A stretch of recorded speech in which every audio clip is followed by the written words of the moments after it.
బుద్ధిహీనులై తల్లిదండ్రులిద్దరూ ఇంకా ప్రాయం సరిగ్గా తెలియనటువంటి ఒక పసిపిల్ల దగ్గర గట్టిగా దెబ్బలాడుకుని తోసుకున్నారు ఒకళ్ళనొకళ్ళు. ఇప్పటికీ ఆ పాపకి 12 ఏళ్ళు 13 ఏళ్ళు వచ్చాయి. ఎవరైనా పెద్దవాళ్ళు గట్టిగా అరిస్తే ఆ అమ్మాయికి నోట మాట రాదు. రాక అంటుంది, అప్పుడు అమ్మా నాన్న ఇలాగే దెబ్బలాడుకున్నారని. పసితనంలో ఉండగా ఉద్వేగభరితమైన సందర్భం జరిగిందనుకోండి, వాళ్ళ మనస్సు మీద ముద్రపడిపోయి పిరికితనం అలవాటైపోతుంది. పెద్ద చప్పుడైందనుకోండి, భయంకరమైన శబ్దం విన్నారనుకోండి, వాళ్ళ మేధ ఏపాటి ఉంటుంది, అది స్తంభీభూతం అయిపోతుంది, జడత్వం వస్తుంది. అలా రాకుండా ఉండడానికి ఈ లోకంలో ఒకే ఒక్క ఉపకరణంగా చెప్పబడేది ఏమిటో తెలుసా?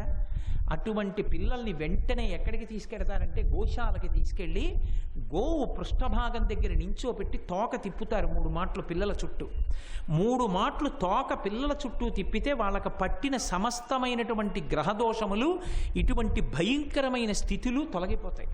అందుకే పూతనా సంహార ఘట్టంలో చిన్ని కృష్ణుడు నేల మీద పడిపోతే, నేలంగూలిన మేటి పిన్నురముపై నిర్భీతి క్రీడించో బాలారమ్మని మూపు చేర్చుకొని సంస్పర్శించి ఆరార్చుచున్ గోలాంగూలము చల్లి గోమయములను చల్లించి ఆ తోకం చుట్టిరి అని ఆ పిల్లవాడిని తీసుకెళ్ళి, ఎందుకురా నాన్న కింద పడిపోయి ఏడుస్తున్నామని ఆ యశోదాదేవి తీసుకెళ్ళి ఎత్తుకుని వీపు మీద పడుకోబెట్టుకుని వీపు మీద కొట్టి ఆ పిల్లవాడికి గోమయం తీసి ఒళ్ళంతా 14-12 భాగాలలో అలంకారం చేసి ఆవు పేడ పెట్టి, నీ కడుపుని దామోదరుడు రక్షించుగాక, భుజములను అనిరుద్ధుడు రక్షించుగాక, పాదములను వామనమూర్తి రక్షించుగాక, శిరస్సును కేశవుడు రక్షించుగాక అని 12 నామాలతో గోమయం బలదిరా 12 నామంబులన్ 12 నామాలతో గోమయాన్ని అంటే ఆవు పేడని పెట్టారు పిల్లాడికి. పెడితే వాడికి ఉన్న సమస్త దోషములను తొలగిపోతాయి. కాబట్టి గోమూత్రముంజల్లి గోలాంగూలము త్రిప్పి ఆ గోవు యొక్క తోక పిల్లాడి చుట్టూ 3 మాటలు తిప్పి ఆవు మూత్రాన్ని తీసి పిల్లాడి మీద చల్లి అప్పుడు గోమయాన్ని వాడి ఒళ్ళంతా పెట్టారు. లౌకికంగా పిల్లవాడు బాగా వృద్ధిలోకి రావాలని సంకల్పం చేసి చేసేటటువంటి ప్రతిక్రియ యందు యథార్థమునకు ఇవి చెయ్యవచ్చు. పిల్లలకు ఒక నామకరణం చేస్తున్నారనుకోండి, మీరు పిల్లలని గోమయంతో గోమూత్రంతో గోవు తోక దగ్గర తిప్పి తీసుకెళ్ళి నామకరణం చేయొచ్చు. ఎందుకని నామకరణం ఎందుకు చెయ్యాలో చెప్పింది వేదం. నామకరణం ఎందుకు చెయ్యాలో, అది చేస్తే ఎన్ని గుణములు వస్తాయో, ఏ కారణాలకి చెయ్యాలో ప్రకరణం చెప్పింది ప్రత్యేకంగా. ఆ కారణములకు నామకరణం సంకల్పం చేశానంటాడు. అవన్నీ జరగాలి అంటే గోవు దగ్గరికి తీసుకురావాలి పిల్లవాడిని. అంత గొప్ప ప్రక్రియ. గోవు అంటే సామాన్యమైనటువంటి ప్రాణి కాదు. కాబట్టి లోపల ఉన్నటువంటి పాపములను కాల్చడానికి కావలసిన పదార్థములను స్రవించేది గోవే. ఇహమునందు భగవంతుడు స్మరణలోకి వచ్చేటట్టుగా, భగవద్భక్తి కలిగేటట్టుగా, విభూతి ధారణం చెయ్యడానికి కావలసినటువంటి భస్మని కటాక్షించేది గోవే. ఆ గోవు యొక్క మూత్రమునకు శిలాజిత్ అని పిలుస్తారు ఆయుర్వేదంలో. గోమూత్ర శిలాజిత్ అని పిలుస్తారు.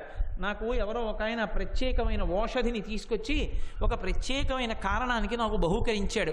ఇది వాడండి గురువుగారు అని చెప్పి, నేను ఆ ప్రత్యేకమైన ఒక కారణానికి ఆ గోమూత్ర శిలాజిత్ వాడితే చాలా తొందరలోనే నాకు తగ్గిపోయింది కూడా. సరే, ఇప్పుడు దాని వివరాలు అనవసరం అనుకోండి, కానీ గోమూత్ర శిలాజిత్ అనేటటువంటిది ఆయుర్వేదంలో అంత గొప్పగా చెప్పబడింది. గోమూత్రమునకు ఆ శక్తి ఉంటుంది. అది ఔషధంగా వాడతారు, ఔషధిగా వాడతారు. దాన్ని వాడితే అనేకమైనటువంటి రోగాలు నయమవుతాయి. ఆయుర్వేదంలో గోమూత్రాన్ని వాడి అనేకమైనటువంటి ఔషధాలని తయారు చేస్తుంటారు. ఇన్ని గొప్ప గొప్ప పరికరములను, పదార్థములను మనకి సృజించి ఇవ్వగలిగినటువంటి ప్రాణి ఈ లోకంలో గోమాత ఒక్కటయే. అందుకే ఆ గోమాతతో సమానమైనటువంటి ప్రాణి ఇక లోకంలో లేదు. ఆ గోమాత కొరకు మీరు ఏ చిన్న పని చెయ్యండి, ఈశ్వరానుగ్రహానికి పాత్రులవుతారు. ఒక గోశాల ఉన్న చోటుకెళ్ళి గోవుని తుడవండి, గోవుని కడగండి, గోవు యొక్క గంగడోలు నిమరండి, గోవుకి కాస్త గోగ్రాసం పచ్చిగడ్డి తీసుకెళ్ళి పెట్టండి. అది ఒళ్ళు గోక్కోవడానికి ఒక గరుకు స్తంభం వేస్తే పితృదేవతలు సంతోషిస్తారు. దాని కూపముల నిండా, రోమముల నిండా దేవతలు నిండి ఉంటారు. అంత మహోత్కృష్టమైనటువంటి ప్రాణి గోవు ఒక్కటే.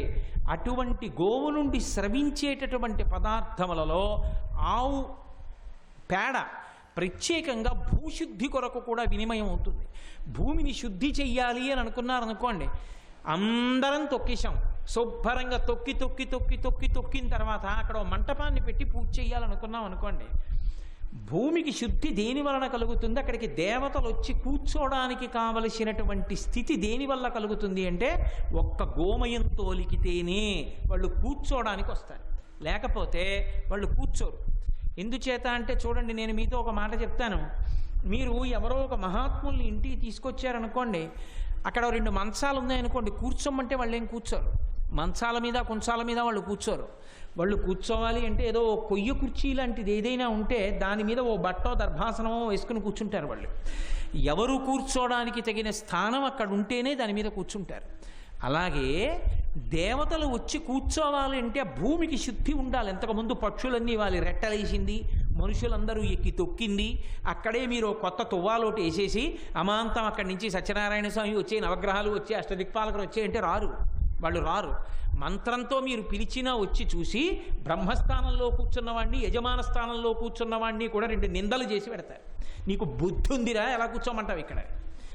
గోమయంతో అలకాలి. అందుకే మీరు ఏ వ్రతకల్పం చదవండి, మీరు కలశ పెట్టే ముందు గోమయంతో అలకండి అని ఉంటుంది. మీరు శ్రావణ శుక్రవారం వ్రతకథ చదవండి, అందులో కూడా చారుమతి వ్రతం చేసేటప్పుడు గోమయంతో ఇంటిని అలికి అని ఉంటుంది. ఇంటి ఈశాన్య భాగమునందు అలికి అని. మనం తొక్కిందే ఇల్లంతా వినాయక వ్రతకల్పం చేస్తాం. మనం తొక్కిన ఇంట్లోనే ఎక్కడ పడితే అక్కడ ఓ పేట వేసేసి ఓ బట్ట వేసి అక్కడి నుంచి వినాయకుడి ప్రతిమ పెట్టేస్తానంటే ఆయన రావద్దు అందులోకి. అందుకని గోమయంతో అలికారనుకోండి, అక్కడికి వస్తాడు ఈశ్వరుడు. ఆ భూమి శుద్ధి అయిపోతుంది. భూమిని శుద్ధి చెయ్యగలిగినటువంటి ఒకే ఒక్క పరికరము గోవు నుండి మాత్రమే వస్తుంది. అదే గోమయం, ఆవు పేడ. కేవలంగా అక్కడ వరకే దాని శక్తి అనుకుంటున్నారేమో. గోమయానికి ఒక శక్తి ఉంది. ఎన్నడూ ఏ దోషభూయిష్టమైన మాట నోటి వెంట రాకూడదని ప్రతిజ్ఞ చేసినటువంటి వ్యక్తి నోటి వెంట ఇతరులకు బాధ కలిగించేది ఏదైనా ఒక మాట వచ్చేసింది అనుకున్నాడు అనుకోండి, అప్పుడు ఆ నోటికి ప్రాయశ్చిత్తం ఏమిటని అడిగారు. నాలుక బయట పెట్టి దాని మీద గోమయం రాయించుకోవడమే, అదొక్కటే ప్రాయశ్చిత్తం. సాక్షాత్ కామకోటి పీఠాధిపత్యం వహించినటువంటి మహాపురుషులు, పరమాచార్య స్వామి నడిచే దేవుడిని పేర్గాంచినటువంటి చంద్రశేఖరేంద్ర సరస్వతి మహాస్వామి వారు ఒకానొకప్పుడు ఆ భిక్ష చేస్తున్నప్పుడు తోటకూర పప్పు తెచ్చి వేశాడు వంటవాడు. చాలా బాగుందిరా, ఏం పప్పు అని అడిగారు. తోటకూర పప్పు అండి అన్నాడు. తిన్నారు. మరునాడు పీఠానికి వచ్చే వాళ్ళందరికీ చెప్పాడు, ఏమండో ఈ స్వాములారికి తోటకూర అంటే చాలా ఇష్టం, తోటకూర పప్పు తిన్నారని. మేట్లు తోటకూర వచ్చేది. రోజు తోటకూర పప్పే పెట్టాడు. ఒక 5 రోజులు 6 రోజులు తిన్న తర్వాత ఆయన అన్నారు, రోజు తోటకూర పప్పు ఎందుకు వండుతున్నావు అని అడిగారు. మీరు చాలా బాగుందన్నారు కదా, తింటున్నారు కదా, అందుకని తోటకూర పప్పు పెడుతున్నాను అన్నాడు. తోటకూర ఎక్కడిది అని అడిగారు. మీకు తోటకూర ఇష్టమని పీఠానికి వచ్చే వాళ్ళకి చెప్పా, బోలెడంత తోటకూర తెస్తున్నారన్నారు. ఆయన ఏం అనలేదు. మరునాడు భిక్షకి పిలిస్తే ఆయన రాలేదు. భిక్ష చేయవలసిన సమయానికి గోశాలకి వెళ్ళి గోమయం తీసి నాలుక మీద రాసుకుని వెళ్ళిపోయారు. అలా 2-3 రోజులు అయిపోయింది. గోమయం నాలుగుకి రాసుకుంటున్నారు, వెళ్ళిపోతున్నారు. పీఠంలో శ్రీకార్యానికి తెలిసిందంటే పీఠ నిర్వాహకుడు ఆయన. ఆ శ్రీకార్యం వచ్చి అడిగారు, ఎందుచేత స్వాములారు భిక్ష చెయ్యట్లేదు, భిక్ష చేసే సమయానికి గోశాలకి వెళ్ళి గోమయం నాలుకకి ఎందుకు రాసుకుంటున్నారని అడిగాడు. అడిగితే స్వాములారు అన్నారు, నేను జగద్గురువు అన్న బిరుదు వహించిన వాణ్ణి, శంకర భగవత్పాదులు అధిష్ఠించిన పీఠాన్ని అధిష్ఠించిన వాణ్ణి. నేను ఎక్కడికన్నా వెడితే నా పేరు తెలియని వాళ్ళు శంకరాచార్యుల వారు వచ్చారంటారు. తప్పు వంటవాడిది కాదు. కాషాయం కట్టుకుని కూడా తోటకూర పప్పు కావాలని తోటకూరలోని రుచిని తెలుసుకుని అభినందించానే, ఆ నాలుకని మనసుని సంస్కరించడానికి, చేసిన పాపం పోగొట్టుకోవడానికి 3 రోజులు భిక్షమాని గోమయంతో శుద్ధి చేసుకున్నాను నాలుకనని చెప్పారు. అంటే ఆయనకి మహానుభావుడికి తన ఆశ్రమం మీద, తన మాట మీద, తన నడవడి మీద అంత గౌరవం ఉన్నవారు కాబట్టి అంత జాగ్రత్తగా ఒక్క పొరపాటు మాట 100 సంవత్సరముల జీవితంలో ఒక్క మాట వస్తే 3 రోజులు భిక్షమాని గోమయంతో నాలుకని శుద్ధి చేసుకున్నారు. అంతటి గొప్పది గోమయం. గోమయంతో ఆంతరశుద్ధి, శుద్ధి, బాహ్యమునందు భూశుద్ధి ఇన్నిటినీ సాధించడానికి కారణమైనదేది అంటే ఒక్క గోవు వలన మాత్రమే సంభవం అవుతుంది. అంత గొప్ప ప్రాణి గోవు. కాదు అభిషేకం చేసేటప్పుడు నమక ప్రక్రియ ఎందు చేయకూడదు. నమక భాగం జరుగుతున్నంతసేపు చేయకూడదు. ఒక్క చమక భాగంలో మాత్రం చెయ్యొచ్చు. ఆవు యొక్క కొమ్ము తీసుకొచ్చి దానికి చివర ఇత్తడి కానీ వెండి కానీ బంగారు కానీ వేసి చిన్న రంధ్రానికి అలంకారంలా చేస్తారు. చేసి ఆ పైన కొమ్ములోకి ఇలా అర్ధచంద్రాకారంగా ఉంటుంది. ఆ కొమ్ము ఇలా శివలింగం ఇక్కడ ఉంటే కొద్ది దూరంగా ఇలా ఉంచి కొమ్ముని పైనుంచి పాలు పోసేస్తే సన్నటి ధార ఇలా లేచి ఇలా పడుతుంటుంది శివలింగం మీద. మీరు ఎప్పుడైనా చూశారో లేదో అటువంటి అభిషేకం అలా పడుతుంది. నమక భాగంతో అలా చెయ్యకూడదు అని. ఒక్క చమకంతో చేసేటప్పుడు మాత్రం గోవు యొక్క శృంగము కొమ్ములోంచి అభిషేకం చేస్తే ఆ చమక భాగంతో చేసినప్పుడు ఆవు పాలు అలా కొమ్ములోంచి వచ్చి పడితే అటువంటి అభిషేకానికి పరమశివుడు ఎంతో ప్రీతి చెందుతాడు. అయితే ఒక్కటి గుర్తుపెట్టుకోవాలి, ఆవు కొమ్ములోంచి అభిషేకం చేయడం ప్రశస్తం అన్నానని ఆవు కొమ్ములు పీకమని కాదు. ఆవు కొమ్ము ఎప్పుడు తీయాలి అంటే ఆవు తనంత తానుగా సహజంగా శరీరాన్ని విడిచిపెట్టేసిన తరువాత ఆవు శరీరంలోంచి రెండింటిని తీసుకుంటారు. తీసుకుని శరీరాన్ని భూమిలో కలిపేస్తారు తప్ప ఆవు శరీరాన్ని ఇక దేనికి వాడకూడదు. గోవు కళేబరాన్ని ఉప్పు వేసి కర్పూరం వేసి భూమిలో పెట్టేస్తారు. మా చిన్నతనంలో మేము చూస్తుండేవాళ్ళం. ఏలూరు తమ్మిలేట్లో అలా ఆవుల్ని తీసుకొచ్చి భూమిలో పెట్టేస్తుండేవారు ఎద్దుల్ని. అందులో ఆ ఆవు శరీరంలోంచి తీసేవి రెండు. ఒకటి కొమ్ముని తీస్తారు, రెండు గోరోచనం అని చెప్పి ఒక పదార్థం ఉంటుంది. ఆవు కడుపు లోపల ఉంటుందో నల్లపూసంత తయారవుతుంది ఒక ఆవు జీవితం మొత్తం మీద. అది ఉండే స్థానం తెలుసుకున్న వాళ్ళు జాగ్రత్తగా గోరోచనాన్ని తీస్తారు. తీసి దేవాలయం లోపల వెలిగిస్తే అందులోంచి పొగ వస్తుంది. ఆ పొగ భగవంతుడికి తగిలితే ఈశ్వరుడు ప్రీతి చెందుతాడు. గోరోచనాన్ని కానీ గోశృంగాన్ని కానీ బ్రతికున్న ఆవుని బలవంతంగా చంపి తీయకూడదు. ఆవు తనంత తాను శరీరాన్ని విడిచిపెట్టిన తరువాత తీసుకోవచ్చు. శివాభిషేకం కొరకు గోరోచనాన్ని గోవు యొక్క శృంగాన్ని తీసుకుంటారు. ఎందుచేత నేను మీతో మనవి చేశా, గోమాత ఆవిడ తల్లి లాంటిది. తల్లి శరీరంతో ఉండగా కానీ తర్వాత కానీ ఏమీ తీసుకోం. కానీ పరమేశ్వరుడికి ప్రీతిపాత్రములు కనుక ఆ రెండు మాత్రం గోవు యొక్క శరీరం సహజంగా పడిపోయిన తర్వాత 10 మాటలు అంటున్నాను, అందుకే ఆ మాట బలవంతంగా కాదు, సహజంగా గోవు తనంత తాను శరీరం విడిచిపెట్టేసిన తరువాత తీసుకుంటారు. తీసుకుని అభిషేకం చేస్తారు. అంత గొప్పది. ఆవు శరీరంతో ఉన్నప్పుడే కాదు, ఆవు శరీరం పడిపోయిన తరువాత కూడా పరమేశ్వరుడికి ఉపయుక్తం అవుతుంటుంది. ప్రత్యేకంగా భగవంతుడి దగ్గరే వాయించవలసినటువంటి వాద్య పరికరాలు కొన్ని ఉంటాయి. అందులో చర్మ పరికరములు అని ఉంటాయి. సంగీతంలో మనం మృదంగం వాయిస్తారు పరమశివుడి దగ్గర. అది గోవు యొక్క చర్మం ఒక్క భగవంతుడి దగ్గర వాద్యం చేసేటటువంటి ఆ మృదంగానికి అటు ఇటు తొడగడం కోసం పెడతారు. ఆ మృదంగానికి వేళ్ళు తగిలితే అందులోంచి ఆ మృదంగ ధ్వని వస్తుంది. ఆ ధ్వని వచ్చి అప్పుడు కూడా ఆవు పరమేశ్వరుడికి సేవ చేసుకుంటుంది. అందుకే ఆవు తన శరీరం పడిపోయిన తరువాత కూడా భగవంతుడికి అందాలి అని దాచుకునే పదార్థం గోరోచనం. ఆవు కొమ్ము అభిషేకానికి ఎడుతుంది. ఆవు చర్మం మృదంగం తయారీలో ఉపయుక్తమవుతుంది. ఇన్నిటిని అందించేటటువంటి పరమ పవిత్రమైనటువంటి ప్రాణి గోవు ఒక్కటే. అందుకే గోవుతో సమానమైనటువంటి ప్రాణి ఇక లోకంలో లేదు. గోవుని సేవించి తరించినటువంటి వాళ్ళు ఎందరో ఉన్నారు. లోకంలో ఎన్నో దానాలు ఉన్నాయి. మీరు ఏ దానం చెయ్యండి, ఆ దానం చేసినప్పుడు మీరు ఒక్క వస్తువునిస్తే ఒక్క వస్తువునిచ్చారనే దానంలో వేస్తారు. కానీ వేదం స్పష్టంగా చెప్పింది, ఒక్క గోవుని దానం చేస్తే వాడు 1000 గోవులు దానం చేశాడు అని వేస్తారు ఆ జీవుడి ఖాతాలో. అందుకే గోదానం చెయ్యడం గురించి ప్రత్యేకంగా ఒక విషయాన్ని చెప్తారు. నా గోదానా తత్పరం దానం. అసలు గోదానముతో సమానమైనటువంటి దానము లోకంలో లేనే లేదు. నకించిదస్తిమే మతి, నాకు తెలిసినంత వరకు ఎవరు ఋషులు చెప్తున్నటువంటి మాట. నా గోదానా తత్పరం దానం. నకించిదస్తిమే మతి, నాకు తెలిసినంత వరకు గోదానముతో సమానమైనటువంటి దానము ఇక లేనే లేదు. సర్వోత్కృష్టమైన దానం ఏది అంటే గోదానమే. కానీ గోదానం చేసేటటువంటి వాడు ఒక విషయాన్ని జాగ్రత్తగా చూడాలని చెప్పింది శాస్త్రం. ఆ గోవు పాలివ్వడం మానేసి డొక్కైపోయి గడ్డి కూడా తినలేకపోయినా తనంత తాను శరీరం విడిచేపెట్టే పర్యంతము పోషించేవానికి తప్ప గోదానం చేయకూడదు. అలా చూసేవాడైతేనే గోదానం చెయ్యాలి.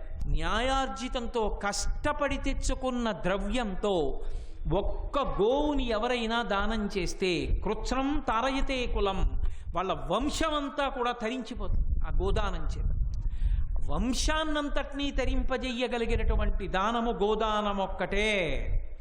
అంతేకాదు, ప్రత్యేకంగా నేను ఇలా బ్రహ్మలోకాన్ని పొందాలనేటటువంటి సంకల్పం వేదంలో స్పష్టంగా ఉంది. ఏది కావాలని నువ్వు గోదానం చేస్తున్నావో ఆ మంత్రాన్నే అనుసంధానం చేయమని. ఆ మంత్రాన్ని అనుసంధానం చేస్తూ గోదానం చేసినటువంటి వాడెవరుంటాడో వాడి శరీరం పడిపోయిన తరువాత వాడు గోప్రదానేన నరో యాతి బ్రహ్మలోకం సనాతనం విమానేన అర్కవర్ణేన దివ్యరత్న విరాజిత అన్నారు. అర్కవర్ణేన బంగారు రంగుతో కూడుకున్నటువంటి విమానాన్ని ఎక్కినటువంటి వాడై దివ్య రత్నముల చేత భూషింపబడినటువంటి ఆ విమానంలో సనాతనమైనటువంటి బ్రహ్మలోకాన్ని చేరుకుంటాడు. న్యాయార్జితమైనటువంటి విత్తంతో గోదానం చెయ్యడం అంత గొప్ప దానంగా చెప్పబడింది. గోదానంతో సమానమైన దానము ఇక లేదు లోకంలో. అంత గొప్ప దానము గోదానమే. అటువంటి గోదానంలో ప్రత్యేకించి గోదానం చేసినప్పుడు ఏం జరుగుతుందో వేదం స్పష్టంగా చెప్పింది. అందులో సహస్రమస్య సా దత్తా భవతి, సహస్రమస్య ప్రతిగృహీతం భవతి వేదమే చెప్పింది. నేను ఒక్క గోవుని దానం చేశాననుకోండి, సహస్రమస్య నేను 1000 గోవులను దానం చేశానన్నటువంటి ఫలితం నా ఖాతాలో వేస్తారు. పుచ్చుకున్నవాడు ఒక్క గోవుని పుచ్చుకున్నా 1000 గోవుల్ని పుచ్చుకున్నాడన్న ఫలితాన్ని కూడా ఆయన ఖాతాలో వేస్తారు. ఏ బ్రాహ్మణుడు గోదానాన్ని పుచ్చుకుంటాడో ఆ పుచ్చుకున్నవాడు 1000 గోవులు పుచ్చుకున్నట్టే. అందుకే 1000 గోవుల్ని పుచ్చుకున్న బ్రాహ్మణుడు ప్రాంగణంలో పుచ్చుకున్నాడో ఆ ప్రాంగణాన్ని విడిచిపెట్టకుండా జపం చేయవలసిన మంత్రాన్ని వేదం చెప్పింది. ఏకాశిమే అంటూ ప్రారంభం అవుతుంది. అయ్యా, ఇచ్చిన వాడికి మీరు అనుగ్రహించారు కాబట్టి 1000 గోవులు దానం చేసిన ఫలితాన్ని ఉంచేసేయండి, నేను అడ్డురాను. కానీ నేను మాత్రం ఒక్క గోవునే పుచ్చుకున్నాననేటటువంటి ఫలితాన్ని నాకు వేయండి. ఎందుకంటే గోవు ఏ కారణం చేతనైనా ఒక్క అరగంట సేపు ఏదైనా పొరపాటు జరిగిందనుకోండి 1000 గోవుల్ని బాధపెట్టిన ఫలితం పడుతుంది. అందుకని ఒక్క గోవునే పుచ్చుకున్నానన్న ఫలితం నా ఖాతాలో పడేటట్టు వెయ్యండి అన్న మంత్రాన్ని వేదం చెప్పింది. ఆ మంత్రాన్ని జపం చేసి వెళ్ళాలి ప్రాంగణం విడిచిపెట్టి. తప్ప గోదానం పుచ్చుకుని వెళ్ళిపోవద్దు. ఆ మంత్రాన్ని జపం చేసి వెళ్ళు, నీకు ఏ దోషము రాదు. కాబట్టి చక్కగా జపం చేసి వెళ్ళమని చెప్పింది. కాబట్టి ఒకటే దానం చేసిన 1000 దానం చేసినటువంటి ఫలితాన్ని ఇవ్వగలిగినటువంటి ప్రాణి లోకంలో గో ఒక్కటే. అటువంటి గోదానము సర్వదానముల యందు శ్రేష్టమైన దానమైంది. అందున ప్రత్యేకంగా శరీరం విడిచిపెట్టేసినప్పుడు అతను చేసుకున్న పాపపుణ్యాల వలన అతను ఏ లోకాన్ని పొందాలో అత్యంత వేగంతో తీసుకెళ్ళి చూపించేస్తాడు. చూపిస్తే కదా వాడు ఏడుస్తాడు. పాపాలన్నీ ఎవరి కోసం చేస్తారు? కడుపున పుట్టిన బిడ్డల వలనే జరుగుతాయి. పాపాలలో 90% జరగడానికి కారణం ఏమిటంటే బిడ్డల మీద వ్యామోహమే. చాలా పాపాలు దేనికి చేస్తారంటే అయ్యో వాడేమైపోతాడు, అయ్యో ఏమైపోతుంది, ఈ 2 కారణాలకే చేస్తారు. వాళ్ళ కోసం వాళ్ళ కోసం వాళ్ళ కోసం వాళ్ళ కోసమని నువ్వు చేసిన పాపాలకి నువ్వు ఒక్కడివే పెడతావు ఆ లోకానికి. వాళ్ళు అలాగే ఉంటారు చక్కగా. అప్పుడు తీసుకొచ్చి ఉంచుతారు 10 రోజులు అని. ఉంచితే అప్పుడు ఏడుస్తాడు చూసి, ఇన్ని చేసా వీళ్ళ కోసం, మూట కట్టుకున్నా పట్టుకుపోయా, వీడు హాయిగా ఉన్నాడు, ఓ గోదానం కూడా చేయలే. శరీరం పడిపోయిన తరువాత తోక పట్టుకుంటే వెలుతురుతో ఉత్తమ లోకాలకి తీసుకెళ్ళగలిగిన ప్రాణి గోవు ఒక్కటే. ఏ ఇతర ప్రాణి తీసుకెళ్ళలేదు. ఆ గోవు గురించి అనుశాసనిక పర్వంలో భీష్మాచార్యుల వారు ధర్మరాజుతో ఎన్ని విశేషాలు చెప్తాడో. అంత గొప్ప గోవు. జీవితంలో గోదానం చేసుకోకుండా ఎవ్వరూ ఉండకూడదు. ఎవరో చేస్తారు మన శరీరం పడిపోయిన తరువాత అనుకోవడం అవివేకం. తను బ్రతికుండగా కనీసం చిటికిన వేలు పట్టుకున్నందుకు తన భార్యని ఉద్ధరించడంలోనికి సక్రమమైన మార్గం గోదానం చెయ్యడమే, గోవుని రక్షించడమే, గో పూజ చెయ్యడమే. అంత గొప్ప ప్రాణి, మాతృమూర్తితో సమానమై లోకమాతతో సమానమైన స్థానాన్ని పొందినటువంటి ప్రాణి ఈ లోకంలో గోవు. పరమేశ్వరుని యొక్క అవతారములలో గోవుతో సంబంధం లేకుండా ఉండదు. అసలు పరదేవతయే గోవు రూపాన్ని పొందింది. ఒకప్పుడు కామధేనువు అని ఒక అవతారం. మూక పంచశతిలో కామధుగ్రూపిణి అని మూకశంకరులు స్తోత్రం చేస్తారు. కామధేనువు అన్న పేరుతో పాలసముద్రంలోంచి పైకొచ్చి ఆ కామధేనువు దర్శనం చేసిన, ఆ కామధేనువుని పూజించిన, కామధేనువు వాహనం మీద పరదేవత తిరిగిన అది పరమమంగళప్రదం. ఇప్పటికీ మన దేవాలయంలో కామధేను వాహనం మీద అమ్మవారు శారదా నవరాత్రుల్లో ఊరిరిగింపుకు వెళ్ళొస్తూ ఉంటుంది. కాబట్టి ఆ కామధేనువుగా పరదేవతయే ఒకసారి పాలసముద్రంలోంచి పైకొచ్చింది. అంత గొప్ప స్వరూపం ఆ గోవు యొక్క స్వరూపం. ఆ గోవుకి పరమేశ్వరుడికి ఎప్పుడూ అవినాభావ సంబంధమే. అందుకే ధర్మ సంస్థాపన కొరకు పరమేశ్వరుణ్ణి ప్రార్థన చెయ్యవలసి వస్తే భూమాత కూడా గోమాతగా మారి ప్రార్థన చేస్తుంది. ధర్మము ఇప్పుడు వృషభ రూపాన్ని పొందుతుంది. అందుకే పరమేశ్వరుడు వృషభవాహనం ఎక్కి తిరుగుతూ ఉంటాడు. వృషభవాహనం ఎక్కి తిరుగుతున్నాడు అన్న మాటకు అర్థం నిజంగా వృషభము అని కాదు. వృషభము అంటే ధర్మము. ధర్మము 4 పాదాలతో ఉంటుంది. ఆ 4 సత్యము, శౌచము, తపస్సు, దయ. ఈ 4 పాదములు. ఈ 4 పాదములతో తిరిగేటటువంటి వృషభమే ధర్మము. పరమశివుడు వృషభవాహనారూఢుడై తిరుగుతూ ఉంటాడు అంటే పరమ ధర్మమూర్తి అయి ఉంటాడు. ఎవరు ధర్మమునందు నిలబడతారో వాళ్ళంటే పరమేశ్వరుడికి పరమ ప్రీతి. అందుకే ఆయనకి రుద్రుడు అని ఒక పేరు. రుద్రుడు అంటే కోపంతో ఉంటాడు అని కాదు. రుద్రుడు అంటే ధర్మమునందు ప్రవర్తింపచేయువాడు అని. ధర్మంలో మనం నిలబడేటట్టుగా చేసేటటువంటి వాడికి రుద్రుడని పేరు. అటువంటి పరమేశ్వరుడికి వాహనం కూడా వృషభమే. పరమేశ్వరుడికి ధ్వజం మీద ఉండేటటువంటిది కూడా వృషభమే, వృషభధ్వజం. ఆఖరికి మహాభారతంలో పాండవులందరూ కూడా అజ్ఞాతవాసం చేస్తుంటే 12 సంవత్సరములు కష్టపడి అరణ్యవాసం చేసి 1 సంవత్సరం అజ్ఞాతవాసం చేసి ఎక్కడో దాక్కుని ఉన్నా కూడా విరాట మహారాజు గారి యొక్క ఆస్థానంలో ఉన్నారు, అతని రక్షణలో ఉన్నారని దుర్యోధనుడికి అనుమానం వస్తే పెట్టిన అగ్ని పరీక్ష ఏమిటో తెలుసా? విరాటునికి గోసంపద ఉంది, గోవుల్ని ఎత్తుకొద్దాం. గోవులు పోతున్నా కూడా పాండవులు చూస్తూ కూర్చోరు. ఒకవేళ అజ్ఞాతవాసం పూర్తవకపోయినా బయటికి వచ్చేస్తారు. మళ్ళీ దానివల్ల 12 ఏళ్ళ అరణ్యవాసం 1 సంవత్సరం అజ్ఞాతవాసం చెయ్యవలసి వచ్చినా కూడా సిద్ధపడి చెయ్యడానికే ఉంటారు తప్ప గోవులు పోతే పోయాయి తప్ప మనకెందుకని మాత్రం కూర్చోరు. కాబట్టి గోవులు ఎత్తుకొద్దామని చెప్పి దుర్యోధనుడు పన్నాగం పన్ని ఉత్తరగోగ్రహణం దక్షిణగోగ్రహణం చేస్తే ఆ గోవులే పరదేవతా స్వరూపమై అనుగ్రహించే లెక్క కట్టుకోవడంలో తప్పు లెక్క కట్టాడు. భీష్మాచార్యులు వారు చెప్పారు అధిక మాసాలతో అయిపోయింది అజ్ఞాతవాసం అని. ఆయనకి ఆ ఆలోచన వచ్చేటప్పటికి వాళ్ళ అజ్ఞాతవాసం అయిపోయింది. అది ధర్మం అంటే. ఈ ఆలోచన ముందొచ్చుంటే గోవుల కోసం పాండవులు వచ్చేస్తే అయిపోతుందంటే అరణ్యవాస అజ్ఞాతవాసాలు. గోవుల్ని రక్షించడం కోసం మళ్ళీ అన్ని కష్టాలు పడడానికైనా సరే మహాభారతంలో పాండవులు సిద్ధపడ్డారు. గోవు గోవే. మీరు ఎటువైపు నుంచి ఎటువైపుకి చూడండి లోకమంతా గోవుతోనే ముడిపడి ఉంటుంది. అంత సర్వోత్కృష్టమైనటువంటి స్వరూపము గోవు యొక్క స్వరూపం. సర్వం శ్రీ ఉమామహేశ్వర పరబ్రహ్మార్పణమస్తు. స్వస్తి.